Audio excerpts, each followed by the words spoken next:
मैं आपसे यही कहूँगी कि पाप से दूर रहिए। और पाप से आप तभी दूर रह सकते हैं जब आप परमेश्वर के वचन के करीब रहेंगे।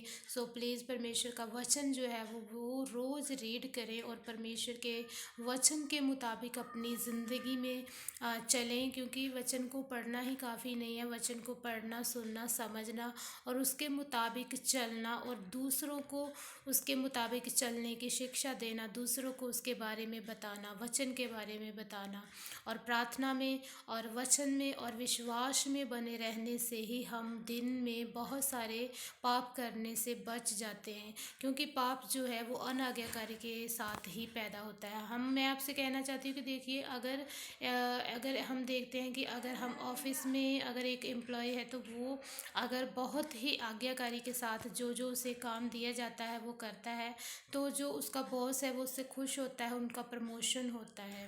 अगर हम अपने ऑफिस में आज्ञाकारी करते हैं, अगर एक स्टूडेंट अपने टीचर की आज्ञाकारी करता है, जो उसे कहा जाता है तो वह वो करता है, तो वो पूरा जब उनकी परीक्षा होती है, परीक्षा में वही करता है जो उसके टीचर ने उसे बताया होता है, सिखाया होता है, उसने सुना होता है, सीखा होता है, आज्ञाकारी की होती है, तो वो कभी फेल नहीं होता। स्टूडेंट की भी तरक्की होती है।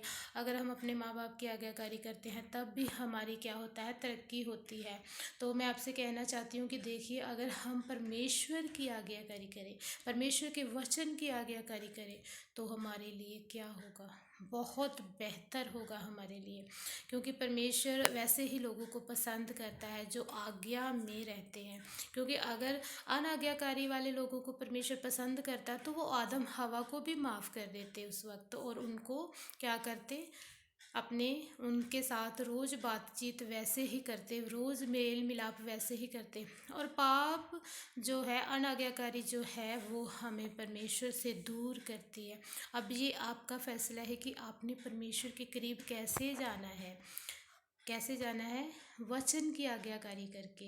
परमेश्वर का जो वचन हमें कहता है कि हमें चोरी नहीं करनी, हमें झूठ नहीं बोलना, और बहुत सारी परमेश्वर के वचन की जो बातें हैं जो हमें सीखने को मिलती है, जो हमें आज्ञा देती है, अगर हम वैसा करते हैं तो हम भी पाप से दूर हो जाते हैं।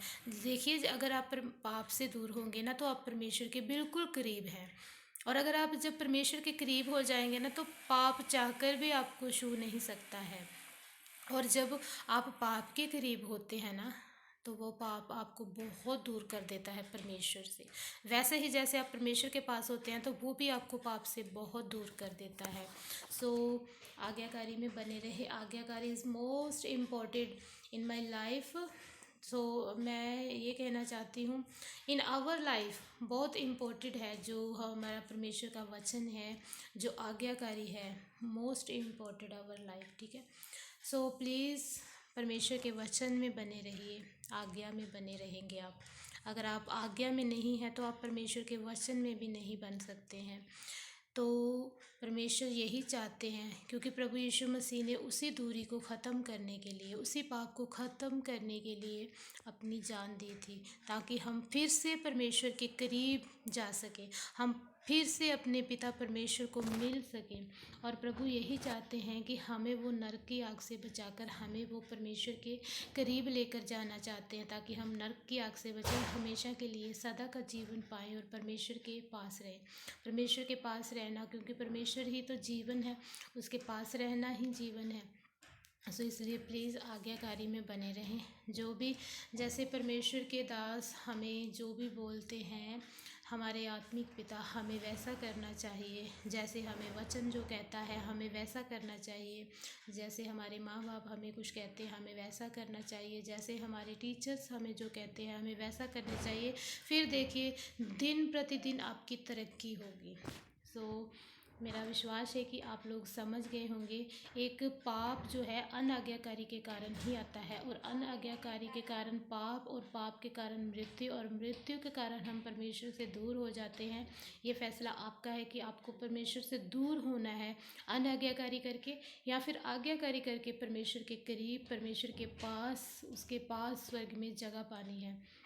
और जब आप आज्ञाकारी में बने रहेंगे तो आप सदा का जीवन पाएंगे, जैसे हमारे प्रभु यीशु मसीह जी ने सदा का जीवन पाया आज्ञाकारी के कारण।